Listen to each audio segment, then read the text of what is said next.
Teaching has also changed with artificial intelligence. So now it's really AI adoption and capability. So what skills can individuals focus on, not tools, actual skills to help them navigate this AI revolution?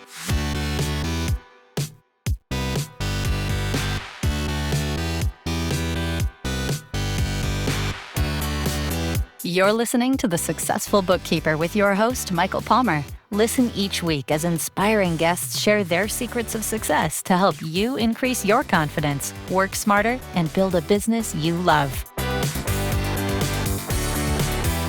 This episode of The Successful Bookkeeper is brought to you by PureBookkeeping.com, the proven system to grow your bookkeeping business.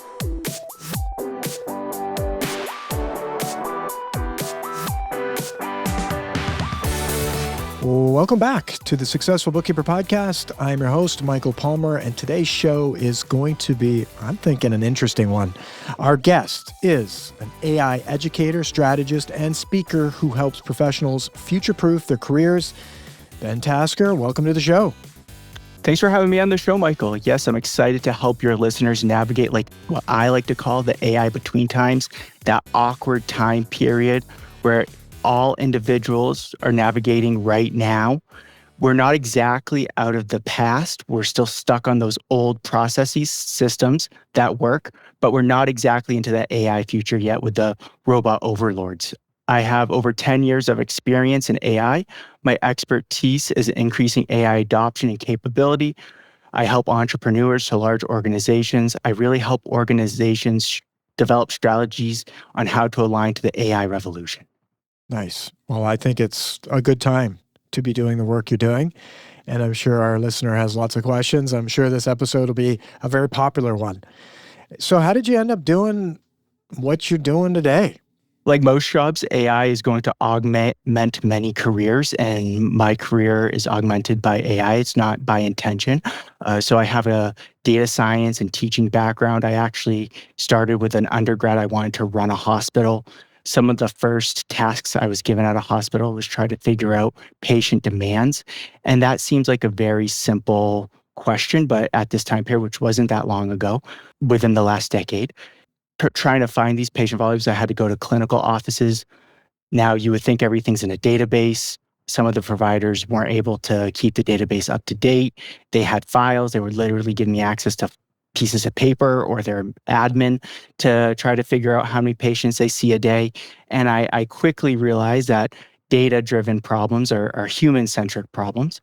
And that really helped me understand the value of humans and empathy. And these are things that aren't really taught in many programs today. But essentially what the administration was trying to do was figure out which doctor clinic offices to shut down or to expand based upon the volumes, a very human approach.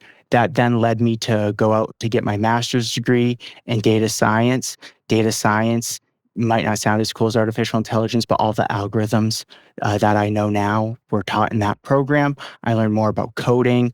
I now understand how to take the data, massage it, apply it to an algorithm. And from there, I then went to a university. Their similar problem, instead of looking at patients, I was looking at students, and I needed to develop an algorithm to deploy resources, make students more successful across an entire college system.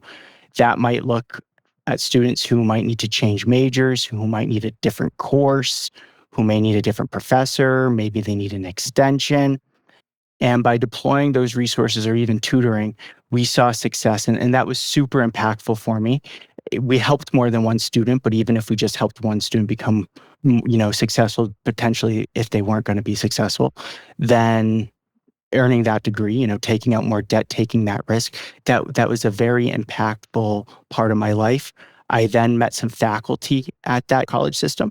I went into healthcare, kind of same problem, different day, but developing an algorithm to help predict patients at the highest rate of what's called critical events. So think of a bedside monitor. A critical event, there's usually 8 variables on the monitor. Some are blood pressure, oxygen, for example. A small dip in that might not seem major, and a clinician does constantly check these patients. But if just one point could determine if you could potentially be getting a case of sepsis, an infection, then maybe the clinical staff can get a confirmation and react a little bit sooner than they normally would. Again, human impact. So when I was thinking about artificial intelligence and data, or originally when I thought I wanted to run a hospital, the human piece is taught, especially in the first program, the healthcare focused one.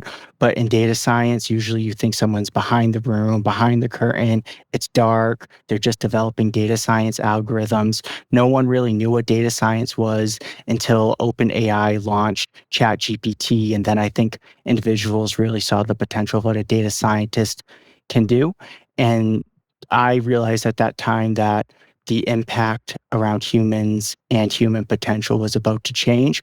So I transitioned into teaching. Teaching has also changed with artificial intelligence. So now it's really AI adoption and capability. So what skills can individuals focus on, not tools, actual skills to help them navigate this AI revolution? Wow. Quite a story that's led you here. And I think people probably still don't know what a data scientist does, even though it's Wizard. like everybody, it's the Wizard of Oz. That's right. Pulling all the levers behind the curtain, right? Well, that's really interesting. And there's like, yeah, it's powerful stuff when you think about what's possible and how it can change lives and save lives and all that, just with little bits of data coming into the right place at the right time and having the right synthesis to tell somebody something or give somebody information based on all that big data. It's amazing. So now you're teaching and helping people adopt this. What are some of the themes of that? Like where, I mean, if we can bring it back to our audience, how do you see AI fundamentally reshaping the role of bookkeepers over the next couple of years? I don't think AI will eliminate bookkeepers. I know there's a lot of controversy around that, but everybody was sitting on the edge of their seat. Tell me what's happening here. Yes. Exactly. Everybody's breathing. Okay, good. Exactly. Again, AI is going to augment all careers, I think, eventually, some a little bit more quickly than others. Bookkeeping is definitely in that category. But at the end of the day, I think AI will help elevate what a bookkeeper does. There's been a couple podcast episodes about understanding your business value, your own value that you can bring to bookkeeping.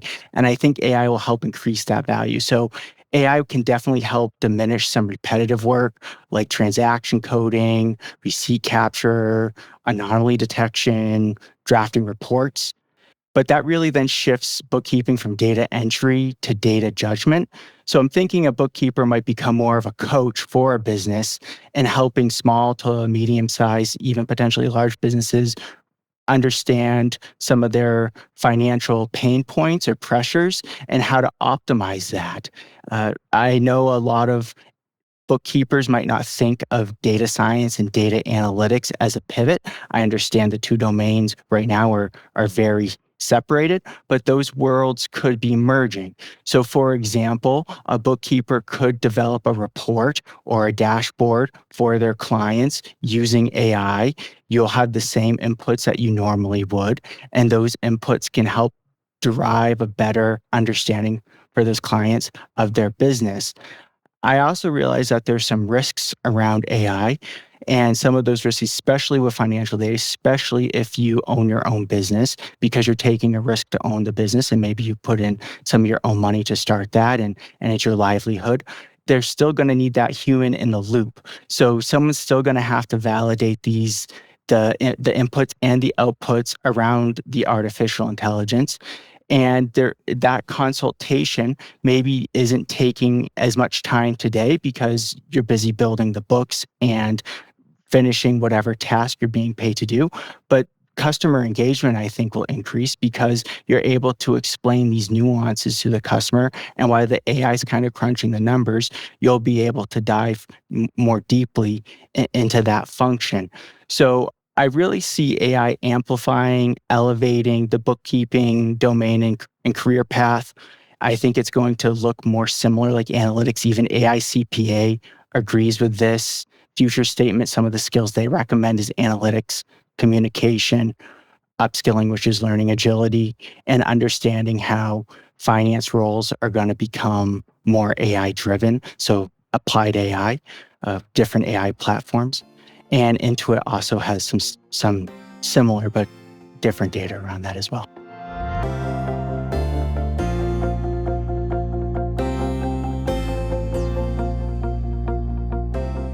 Yes. Wow. You nailed it here, I think. There's so many different pieces there, which is, but the big theme, humans are required. They have to make the judgments, and there's that in between. And I guess you'd almost say that that's like liability, right? Where you think, okay, let's use the example of the healthcare scenario. It's like, oh, my blood pressure is dropping. Oh, apply this medicine, without the human to kind of go, let's just check on that before we hit the button, fill this person with some sort of drug because the thing got, had a blip or whatever, or was pulling from the wrong data, or the sensor wasn't right. You need the human to sort of say, hey, this is good information. Now I need to validate the decision that's being made and then execute perhaps on that. Same in the bookkeeping industry. There's going to be all sorts of data coming in, different ways of applying it. Every industry is different. What tools of the trade should we apply here? What other pieces of data could we use? It's like you're a cook or a chef in a kitchen where you're like, hey, we're going to make soup, but it's going to be the same soup every day. No, we're going to add some noodles. We're going to add some mushrooms here. Let's get a little salt. I think that's a real opportunity, and the stakes are high for the business owner, and they're going to want, like you say, coaches, advisors, consultants who know and understand all those pieces of all the different recipe items that can bring it all together. And AI can help them do that much more quickly. It's exciting times for both parties. Absolutely. And another example I think might resonate with some folks to help bring this point home is if you've ever ordered at a restaurant that has AI at it, we're seeing this more and more when you're talking into the phone or even using a dial pad, or you're at the restaurant yourself. It sometimes just can't get it right. So I recently was trying to order a pizza. It took 7 times to get a pepperoni pizza correct. I went to go try to pick up that pizza. It was a slice. I never said slice. I wanted a whole pizza. So think about the input for that, the customers that pizza shop could be losing because it's so difficult to put in an order. And then the order wasn't validated, right? Like you could even use a basic texting system to make sure that what you said on the phone was what you wanted. Right? Yeah. And that's just one example of a pizza shop, but think about that on scale. So really the point here is that artificial intelligence, especially generative AI, is still developing. It's newer. It's cutting edge technology. Even though artificial intelligence has been here for a while, Gen AI just got here, and we're going to be in that AI between times for a very long time. And there's a lot of risk associated with it. That's right. That's right. And risk brings opportunity. And so what do you think are the skills? And you kind of mentioned it a little bit, but let's dig into that a little bit here, which is what are the skills that's going to separate bookkeepers who thrive in this new world versus those who maybe don't pay it. I don't know if they're going to struggle with doing it or don't want to do it, but it's like they're not going to embrace it. Some people are really busy and they're doing it the way they do it, and that's great and that's fine. But I think there's also the risk that you don't embrace something new and something moving so fast. It's like trying to get on a train that's going 100 kilometers versus 5. Absolutely. So there's a lot of different skills that individuals can focus on to make themselves more AI amplified. And one skills taxonomy, I know that might sound a little nerdy, but there's many of them out there. It's a list of skills that you can focus on, is by the World Economic Forum.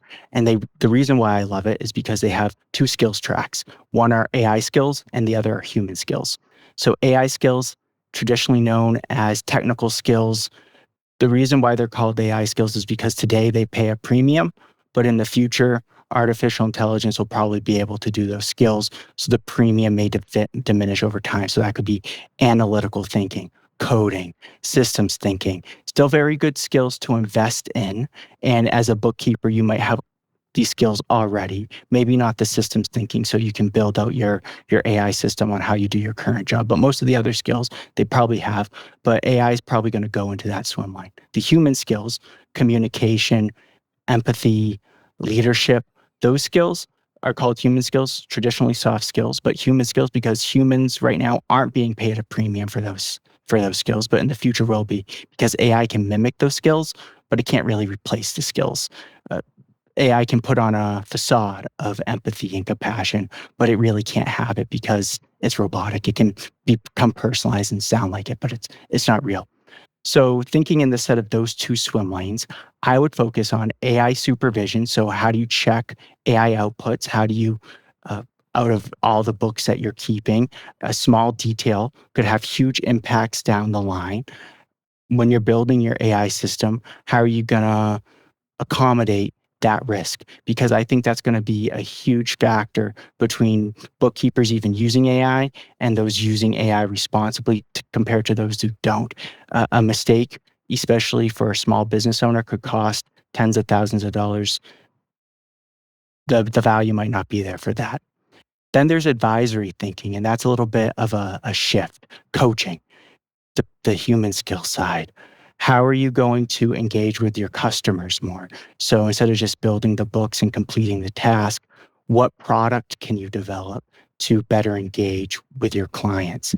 I think that will help shift the value narrative, because even if clients themselves understand AI, they're not going to go replicate all of these systems and processes and whatever value you're bringing simply because it takes too much time. Then there's digital and data fluency. So in order to build these new products, to kind of be, I don't want to call data scientist, but to an advanced data analyst or someone that understands some basic algorithms. Those algorithms, I think, could be very helpful with the books. So think of any algorithm. It's stored on top of data. A bookkeeper is collecting data and organizing it for an individual or an organization. Anything on top of a strong data source is excellent. Data is the oil to any AI engine. So you need good data in order to do that. And the digital fluency, these tools keep changing. So you're going to have to change with the tools. And then lastly, communication and trust. Those ones are harder to solidify, but I think constant communication, making sure that you're emailing updates to your client, that you're showing how you're using AI responsibly and being transparent about AI use, those are very good things to do now. And you don't necessarily have to go out and take a course around those two skills. It's something that you have to practice and gain over time with your clients. The other skills, you don't necessarily have to go and learn, and I'm using air quotes, but learning can be fun. There's many different avenues. So a lot of folks think that I have to go take a course to learn some of these AI skills, or I have to go back to school to learn some of these AI skills. A lot of the learning now can be short form, couple weeks. You can even use AI to learn AI. Don't use it for bookkeeping, use it for something fun. So the way I got started with ChatGPT was just taking pictures of my workout equipment and then asking ChatGPT to drive me a workout. It kind of shifted the cognitive load. I knew what I could do for a workout with my equipment, so that's building the trust, and it's getting me in the system and understanding some of the limitations of the technology.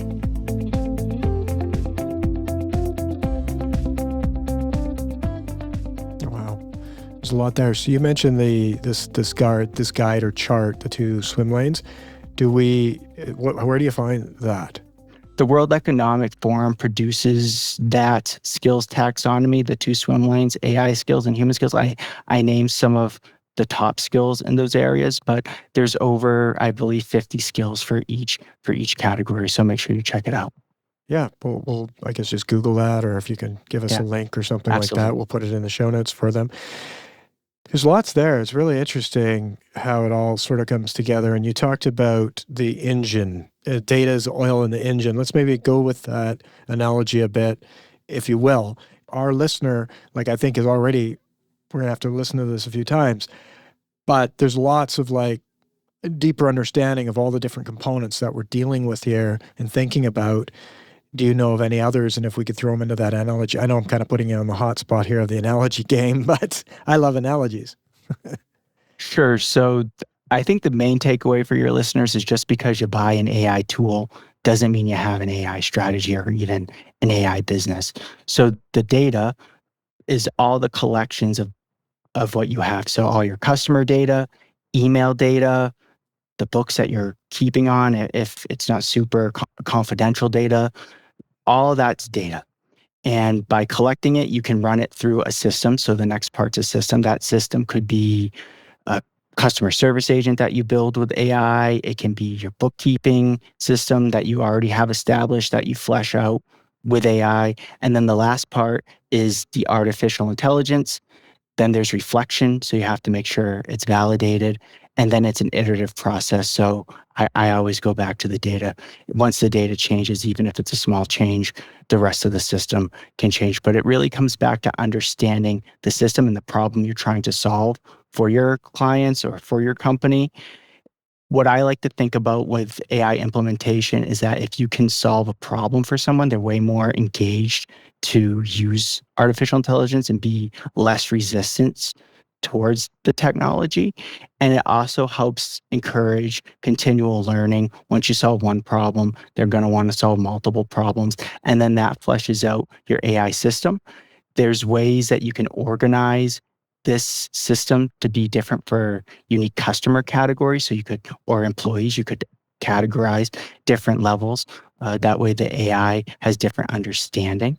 And we have to also understand that generative AI especially is multimodal, meaning that there can be multiple inputs and it can produce multiple outputs. So it doesn't necessarily have to be numbers to numbers.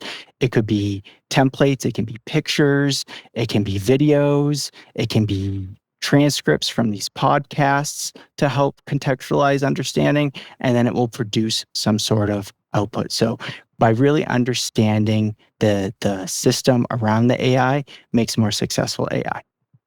Beautiful. Yeah, there's a lot there, and it's digging in and just going for it. Like you say, you start with it and you learn and you push and build trust with it and keep moving. This question is the opportunities. We've kind of touched on some of the opportunities, but if there was others, the real big opportunities to leverage AI to move up the value chain, and I think we can hear that in some of these stories, right? You bring the data, it's almost overwhelming to think of all the potential things we could do with that data to help bring better information and decision making to our customers, to the business owners. But I'd love your take on it. I think there's two channels here. So yes, everything you just said is true. There's also the flip side of maybe I'm a bookkeeper, I'm starting my own business, and I'm not really sure what clients to pick up, or maybe I have some clients, but I'm looking to expand my business. So you probably have some call logs. Those are transcripts. There's probably some systems that you've already invested in. Maybe you've taken a course, for example, you have some templates, you have some Google Sheets, whatever your systems are, those are also templates. And you can include these templates into project folders within an AI tool.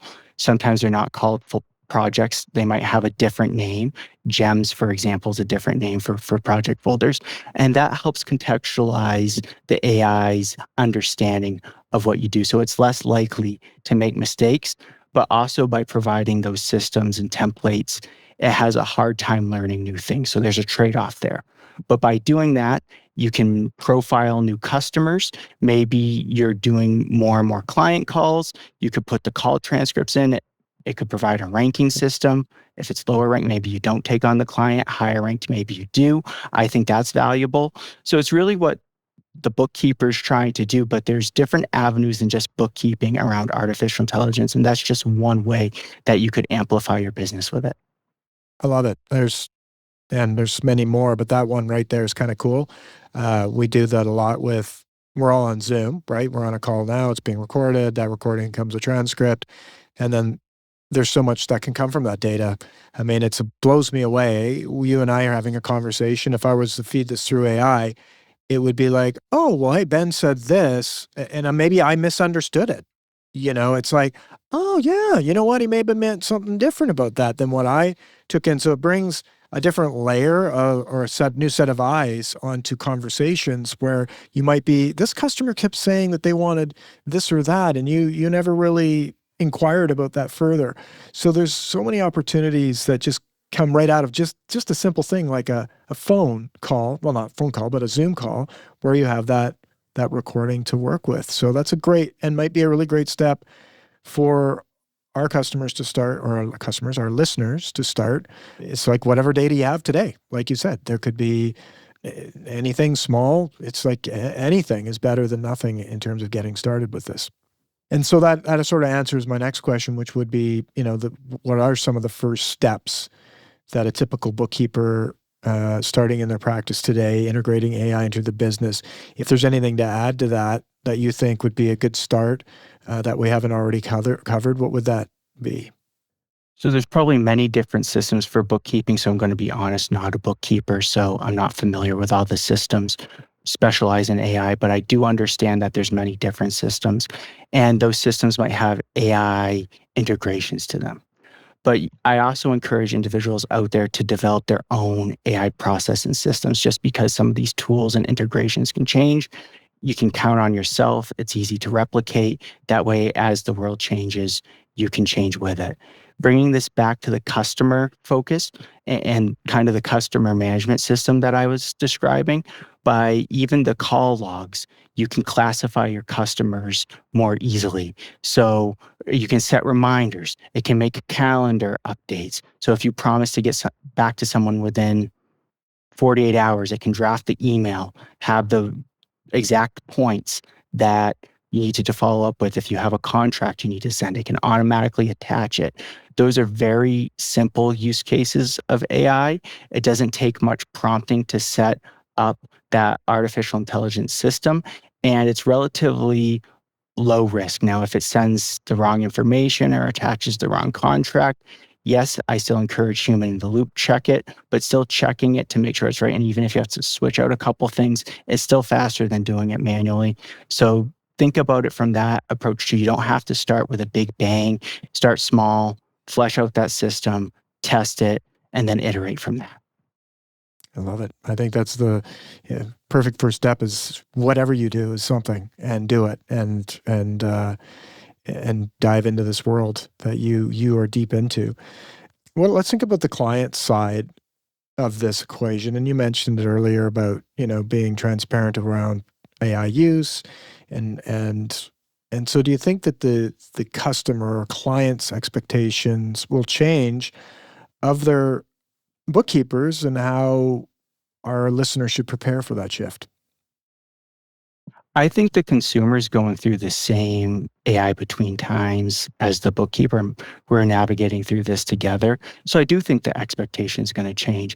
I know right now that there's more negative AI news than positive AI news. So a lot of folks probably have a negative connotation of artificial intelligence. So I would make sure, if I'm using AI, communicate that I'm using it, how it's being used, how it benefits them. Is it increasing value? If it does, what value does it increase? And then how is your product different than someone else's? And teach your customer on how they can use AI to get better outcome from your product. So then they have a clear input with the AI system if they choose to use it. I think that's very helpful. And again, this world's going to keep changing. So by providing inputs and encourage your customers to use AI to show them the benefits of it, they're going to become less resistant over time. And you're going to have a solid customer base at that point, because you're not only just doing bookkeeping for someone at that point, you're teaching them something, and then they're going to go tell all their friends about it potentially. And you're going to get more clients back. That's how I do my upskilling training. I make sure that the training's relevant to the individuals. It solves some problems. They'll go show that solution to other folks, and then they'll have some problems and they'll bring it back. So it's just having that continual feedback loop. And that's especially true with artificial intelligence.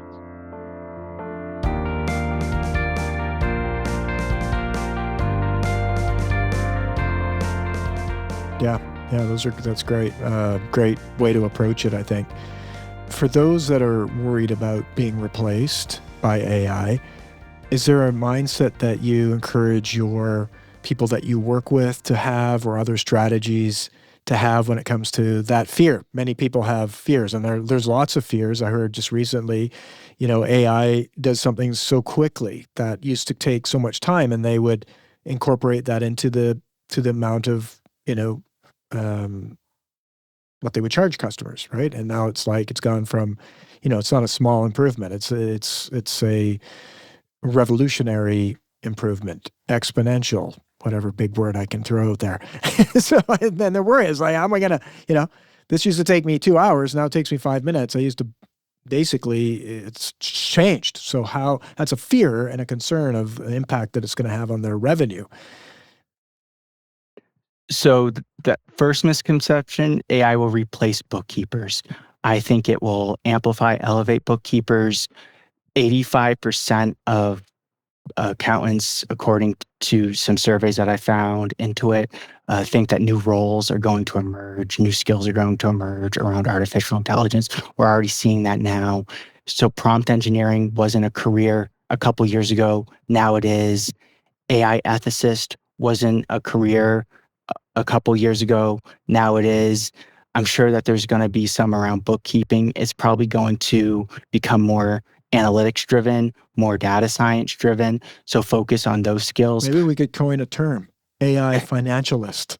Ooh, they're futurist. I actually went to a conference. I saw futurists. So you're not far off. I'm like, what's a futurist? But no, a group of people had that job title. So it's impacting all jobs, not just bookkeeping jobs. I like it. So financialist. There you go. Financial futurist. Financial futurist. Yes. I like it. And if we could smash it up all into one word, we don't have time to even figure it out, but we'll give it to AI. It'll figure it out. Right? Well, that's interesting. And I think that's the key thing. And I think a really exciting opportunity for some daunting. It depends on where you are in your career journey as well. Some people that are just about to potentially retire, it's like, hey, you know what? AI and sand in my toes. I don't know. Right? Or you're in the middle of your career. This is a great time to jump in and go deep and become, use the tool as powerful as it is to augment yourself and your client's business and work that they do. You're up to all sorts of stuff, I'm sure. This has been a real treat speaking with you. If people wanted to learn more, you're helping people tackle this stuff all the time. How would people learn more about you? And, what are some of the things you've got going on that would be valuable to our listener? So folks can reach out to me at bentaskerai.com. I have some other podcasts there. I have some AI prompting frameworks that folks might benefit from on that website. You can reach out to me on that, or you can reach out to me on LinkedIn. A quick message. I'm always engaging with folks. If you need some tips and tricks, if you want to learn a quick skill, I can do 20 skills in 20 minutes. AI tool doesn't matter. It's the skills that matter. Happy to help. Upcoming events. Right now, I'm focused on developing some new content, so keep an eye out for that. And just a like and a follow is all I'm asking folks to do. I also think it's really important to understand that, and I've said this a couple times, you've mentioned it, Mike, but AI is not only about speed. So yes, large firms can buy AI, it can crunch numbers really quickly, but is it right?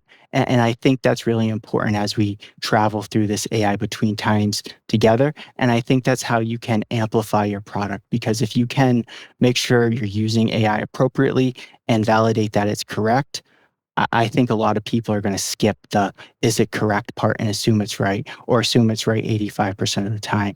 And that 15% that's wrong, that's going to have huge impact for the individuals that it's wrong for. So trying to minimize that risk is extremely important. Well, I think you've nailed why our audience is perfectly in tune with the time that we're in with AI, because their job is to get it right. And it's not about, it's either zero or it's not zero. And if it's not zero, it's not right. And so that right there is an opportunity that many people, just like they do in businesses, business owners, are constantly stepping over what's right or wrong in their financial books. And if the great bookkeepers that do it right and get it perfect, accountants love to get that work because it's done right and it's accurate. And if it isn't accurate, it causes problems. They could be really big problems, or small problems that lead to big problems down the track. So that's an interesting angle of being able to validate, is the output actually right, and do the work to make sure that it is. And that right there is a whole other opportunity right there in front of us for our listener, right? That's where their superpowers are. Absolutely. And those are human superpowers. Yeah. Beautiful. Well, this has been really inspiring and exciting and educational for us, Ben. I loved it, and I hope our listener will go over and learn more from you. And I want to thank you for your generosity for being on the show and sharing some of your expertise with us. Thanks for having me on the show, Michael. This was excellent, and I really enjoyed it. Beautiful. Well, the pleasure has been all ours. And with that, we wrap another episode of the Successful Bookkeeper podcast. To learn more about today's wonderful guest and to get access to all sorts of valuable free business building resources, you can go to thesuccessfulbookkeeper.com. Until next time, goodbye.